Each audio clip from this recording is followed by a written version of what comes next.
Hello everyone, this is Malvika Jayakumar and I am a PhD student at IIT Bombay. My poetry collection has been shortlisted for the Anamika Prize organized by Network Capital. I got to know of this competition from my college group, and since it is a competition for budding writers below the age of 25, I felt it would provide a great platform for me. In lieu of that, I would be reading three of my poems from the collection, and I urge you all to provide your views on these poems in the comment section. The first poem is pretty self explanatory from the title. It's a prayer poem, but not on anything spiritual, and it also happens to be the opening to my collection. It's a prayer to go out and explore the world. So here it goes. A prayer to Lady Sojourns. A humbled heart and clasped hands seek your light within cloistered walls. O Lady Sojourns, I beseech thee, to deem me fit even as a lowly wayfarer in your bounteous kingdom, for too long have I toiled in the ignorance of static text. Now sweep me away with your grand powers to unspool the wealth of knowledge treasured in your temples. Let me discover night skies of your frigid altitudes and learn about your colorful children in the torrents. Let me explore the azureness of your depths and revel in your emerald coffers. Give me the courage for championing your name. Protect me from insidious routine and allow me this honor of singing your paeans under a grapevine trellis by the Corfu coast. The next poem is a reinterpretation of Adi Shankaracharya's Hagiography. He happens to be one of India's greatest Vedic scholars, and his teachings came to form the Advaita Vedanta. So, according to legends, he was born into a poor Brahmin family. They had been childless for many years until God came in the dreams of the husband and offered him a choice between two sons. One, an ordinary child who would grow up, marry, have kids, and lead a long life, or a genius scholar who would achieve great things in life but would leave home early and would have a short lifespan.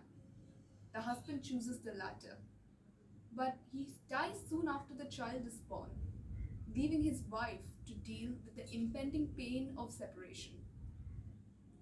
So, this is the next poem titled Shankaracharya's Father.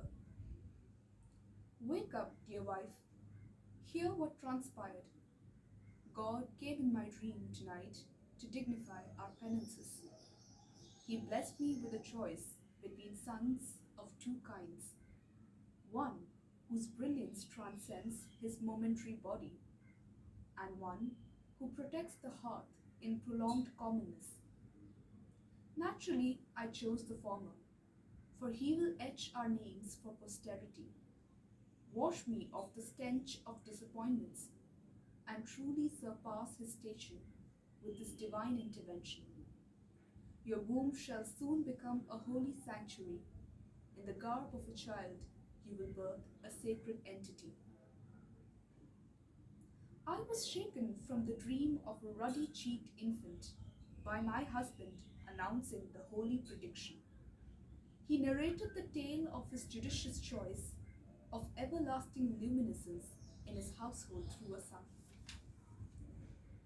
In his euphoria, he could not have noticed my dismay of the rude shore to dreams of a frolicking child.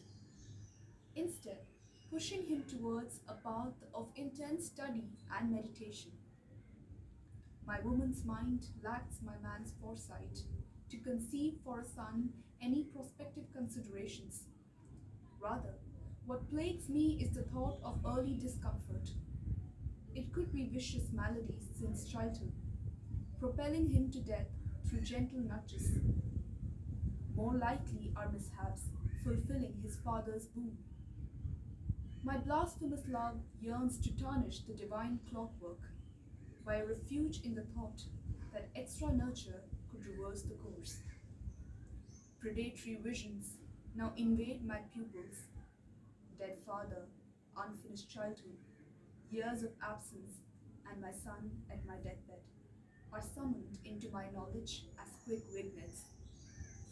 God has his will fulfilled, and my husband his ambition, and I dare not poison my wound with flimsy wishes. Yet, mediocrity never seemed so dear.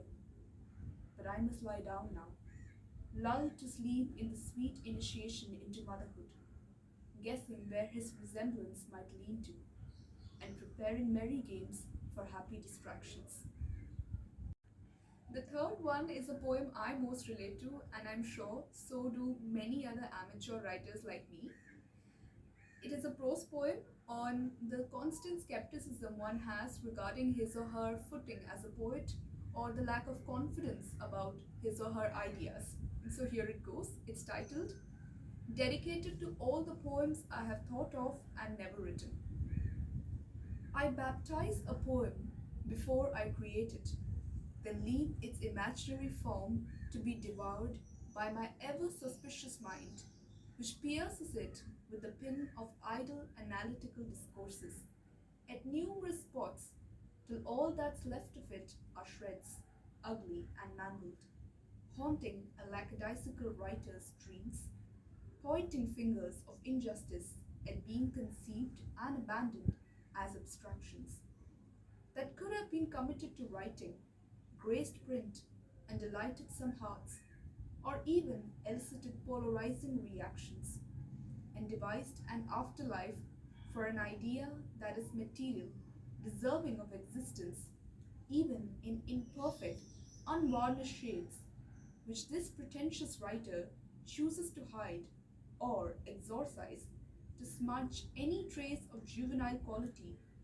out of ego or of fright that the hogwash of excellence might come undone, failing to garner the spotlight of relevance, yet refusing to acknowledge one's fallibility.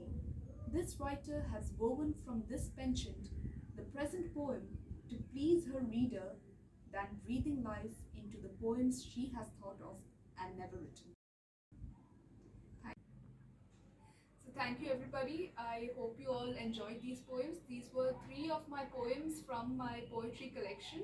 So I hope you all engage with these poems in the comment section and let me know what you think about it. Thank you.